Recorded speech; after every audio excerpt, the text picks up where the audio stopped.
Hello viewers, আসসালামু আলাইকুম। আজকে সকাল সকাল ঘুম থেকে উঠে পড়েছি গাজীপুরে যাওয়ার জন্য। সকালের ওয়েদারটা অতটা ভালো ছিল না, তারপরও সকাল সকাল বেরিয়ে পড়েছি গাজীপুরে ভাইয়ের বাসায় যাওয়ার জন্য। এই তো আমরা গুলিস্তানের উদ্দেশ্যে রওনা দিলাম। নারায়ণগঞ্জ থেকে গুলিস্তান যেতে মিনিমাম 1.5 থেকে 2 ঘন্টা লাগে। এখানে আমরা আধা ঘন্টার মধ্যে পৌঁছিয়ে গিয়েছি।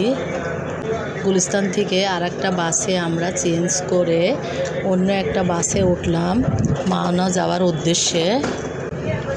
গাজীপুর মাওনায় আমরা রওনা দিলাম। এখানে যেতে যেতে আমার মেয়েটা একটু অসুস্থ হয়ে পড়েছিল, হঠাৎ করে একটু বমিয়ে করেছে।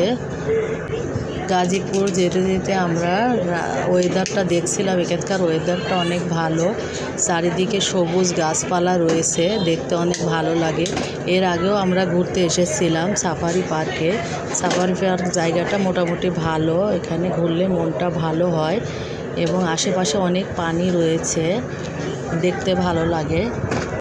মাঝে মাঝে জায়গা পরিবর্তন করলে মনও ভালো হয় এবং মনের বিকাশ ঘটে। একঘেয়েমি শহরের জীবন আর কার ভালো লাগে বলে, এই জন্য মাঝে মাঝে সবারই ঘুরতে যাওয়া উচিত। এই তো আমরা চলে আসলাম মাওনাতে নেমে একটা রিক্সা নিয়ে ভাইয়ের বাসার উদ্দেশ্যে রওনা দিলাম। মাওনা থেকে ভাইয়ের বাসায় যেতে বেশি সময় লাগে না, 5 মিনিট মতো, কিন্তু এখানে অনেক জ্যাম থাকা একটু সময় লাগছিল। কিছুক্ষণের মধ্যে ভাইয়ের বাসায় পৌঁছিয়ে গেলাম। এসে দেখি ভাই একটা বড় মাছ নিয়ে ব্যস্ত।